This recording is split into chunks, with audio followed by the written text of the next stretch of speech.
Hi, I'm Bill O'Reilly. Thank you for watching us tonight. Some wins, some losses in the culture war. That is the subject of this evening's Talking Points memo.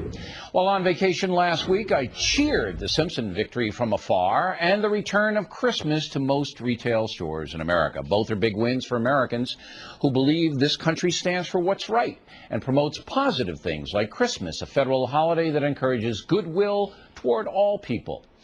Now, I knew when I returned to work that the far-left secular forces in America would not take kindly to those two victories and to the fact that my book, Culture Warrior, is a huge success, and I was correct. The print press clippings over Thanksgiving show stepped-up attacks on me by fanatical SP columnists from coast to coast. Many of these loons are still denying there is a Christmas controversy, even though one is before the Supreme Court right now. Here in New York City, the public school system has banned the manger display while allowing the menorah for Hanukkah and the soaring crescent flag for Ramadan. Federal appeals court upheld this blatant bit of discrimination, and now the Supreme Court must decide whether to review the case. We'll have more on this coming up. But to deny there are attacks on Christmas in America is a flat-out lie, and you should take note on who is doing that. On another front, there was a culture war setback while I was away. The National Center for Health Statistics announced that out-of-wedlock births in America are at an all-time high. 37% of babies are now born to single women. 37%. This, of course, is an economic and social disaster, as single-mom households are the primary poverty indicator and a huge risk factor for criminal behavior by young people. The assault on marriage in our society comes exclusively from the secular progressive community, which sees traditional marriage as a threat to their sacred tenet of inclusiveness. Now, societies don't change by accident, and our society has changed dramatically in the last 40 years. The emergence of the secular progressive media has been one major reason why. Without the Fox News Channel and the Wall Street Journal editorial page, the SP media would go unchallenged in this country. That's how dominant it is. Okay, you got the federal holiday of Christmas, correct? Mm-hmm. All right, signed into law by U.S. grant. So we have it. It's on the books. It's a federal holiday. Everybody in America is entitled to not work that day. Now, the holiday honors the birth of Jesus, correct? It's Christmas, okay. The birth of Jesus. Are you with me so far? I may differ, but okay. It acknowledges a date. It acknowledges Christmas as a federal holiday. Okay, so but you don't think Christmas honors the birth of Jesus? Sure. For the sake of this argument, I'll go. No. For real life. No, it does. It does. Me. It does. It does. Right, because there's no other meaning of Christmas other than the birth of Jesus. But the reason that the court has now recognized it, and the conversation we're going to get into is become a part of our culture as well. But for the sake of this argument, I'll let you keep going. Okay, thank you. Because if there is another reason for Christmas, I'd like to hear it. No, I agree. It acknowledges the birth of Jesus. Right. And the reason it does is because Jesus was a philosopher. He was a philosopher and a man whose philosophy was taken by the Founding Fathers in association with Judeo tradition, and they used a lot of it to forge our Constitution and our Bill of Rights. You wouldn't disagree with that, would you? I'm not disagreeing, no. Judeo-Christian tradition, right. All right? That's why it was. Now, you can have a religious connotation to the holiday if you choose to, as Christians do. Mm-hmm. But you don't have to. You can honor the man Jesus as a philosopher because it's a federal holiday, a secular holiday. You with me? I'm with you. Okay. Now, you're going to tell me then the public school system, paid for by the taxpayer, has a right to tell their students that you cannot see images of the birth of the philosopher Jesus? You're going to tell me in a free society that that is legal?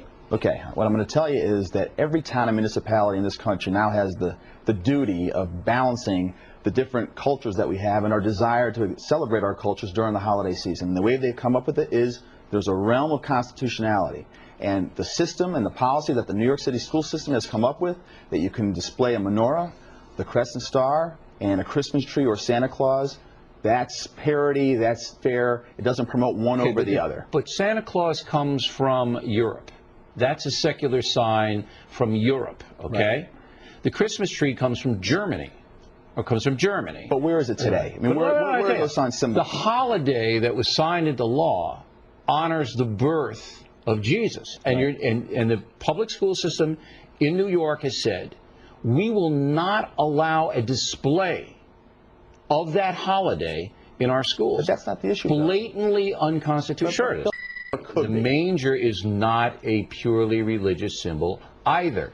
All it does is remind people all over the world that Jesus, the philosopher, was born to humble origins. Thanks for staying with us. I'm Bill O'Reilly in the Impact segment tonight. Most American retail stores are saying Merry Christmas, as we mentioned, but not Crate and Barrel and Best Buy. Incredibly, Crate and Barrel spokesperson Betty Kahn, told the Minneapolis Star-Tribune, quote, "We would definitely not be saying Merry Christmas." Wow. Also in Minneapolis, 6 Muslim clerics booted off a U.S. Airways jet because some passengers were nervous. The men were handcuffed, questioned for more than 5 hours before being released. With us now, Fox News analyst Kirsten Powers here in New York and Michelle Malkin in Washington. Well, I wasn't there. I don't know. Yeah. So. All right, Crate and Barrel. I don't care about Crate and Barrel. I got one near my house. It's a nice store, but I mean, I'm not much bigger. But the woman comes out, and we confirm this, Betty Kahn's, we're absolutely not going to say Merry Christmas. That's annoying, isn't it? I mean, I'm not going to go there because it's annoying, for no other reason than, Betty, you're annoying. Am I overdoing it? Yeah, I think you are. Yeah, you think so? It would be impossible to tell you how much I don't care that they're not saying Merry Christmas. All right, but you don't care. I don't, and why other people do? I love Christmas. No, actually, I don't. So you don't understand anybody who's annoyed by it. It has nothing to do with Christianity. It has nothing to do with Jesus' birth. True. All that's true. That. And it's a business decision. If they choose not to say Merry Christmas, well, how does that affect how I celebrate Christmas? Because it's just so small. It's so small and dumb. Maybe they feel like that their clientele is so diverse that they would just rather say Happy Holidays. I mean, why can't they just make that decision? How does this ruin your day, Bill? It doesn't ruin my day. It's just one of these little annoying things that I say, if you're not going to say Merry Christmas and it's a federal holiday, I'm not going to buy the lamp. See, I am that small. I think the other stuff, I agree with that. I am that. Michelle, you know me. You know I am that petty. That if you're going to annoy me like this, because I just get annoyed. It's a federal holiday. Say Merry Christmas. Say Happy Holidays. Stand on your head. I don't care. But to say, we're absolutely not going to say Merry Christmas. I'm not going there then. That's how small I am.